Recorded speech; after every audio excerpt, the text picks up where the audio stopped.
I am not a check-in every day type of person. I'm a very much, when I'm here, it's all about you. But I don't check in as often as I should with friends.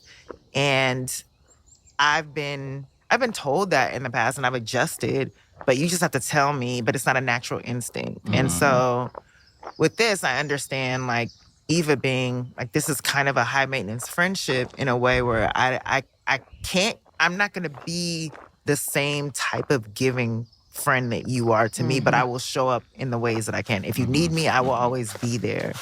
And so that would make me consider, like, oh, am I a bad friend because I think about you, but I might not text you to be like, hey, I just want to make sure you're okay.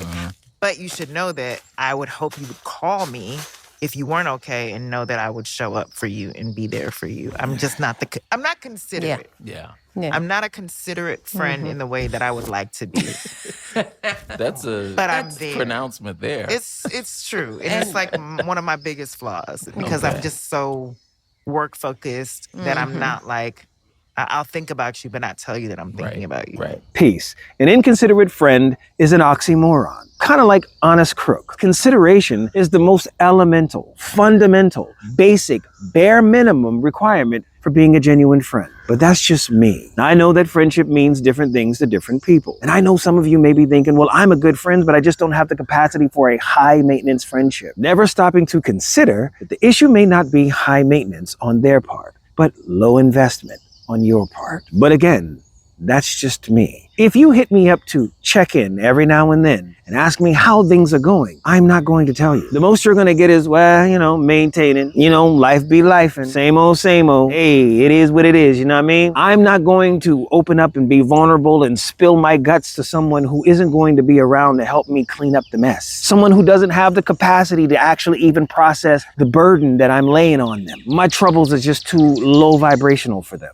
At most, anything I tell you would just be fodder for gossip with the people that you actually keep in touch with. Opening up and sharing your problems and your issues and things of that nature, that requires safety, vulnerability, openness, friendship. And I used to do the old, well, who could I call if I was on the side of the road at 3 a.m. in the morning? AAA. I'll call AAA before I call a sometimey friend. If I was thinking about self-harm or depression or anything of that nature, I'll call a crisis hotline and talk to a stranger before I talk to an inconsiderate friend.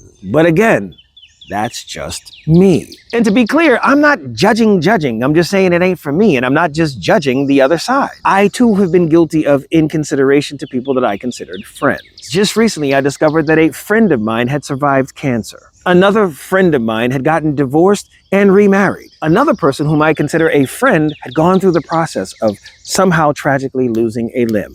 Recovery. And I didn't know anything about it until I saw their Facebook post showing that they had gotten a prosthetic limb.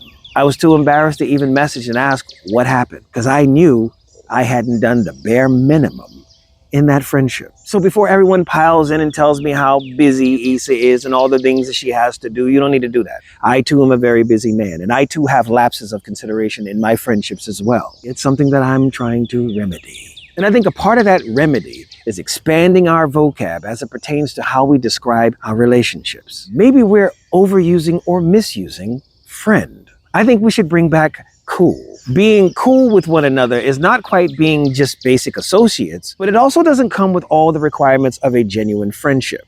We cool. And it may seem like cool is very superficial until you use it in a real world scenario. When asked, are you cool with something? That's calling on your morals, your virtues, your values, your character. Otherwise, no, I'm not cool with that. Or when somebody trying to get into your party and security asks you, what's up with old boy? You say, yeah, he cool. That's your boy, but he might not be your man. There's a slight difference between the two, and that's okay. Because sometimes the issue isn't that you're not really a friend, it's that you're not really a friend. You just hella cool, and that's okay. And what I like about cool is it can also establish healthy boundaries. When presented with something that you're not truly interested in, you can say, nah, I'm cool on that. But if you want more of what's being presented to you, you can say, I'm cool with that. The cool thing about cool is that it works both ways. All those friends who I missed those tragic events in their lives and didn't know about it till after the fact when I saw it on social media, well, it turns out I wasn't being a bad friend, and neither were they when they missed all the tragic events in my life in the same time period. None of us were being bad friends to one another because we weren't friends with one another. We were cool, and we still cool. But now we know where our boundaries lie, and what not we're open to. And that can lead to genuine friendship. Or not. Either way, we cool. We out here.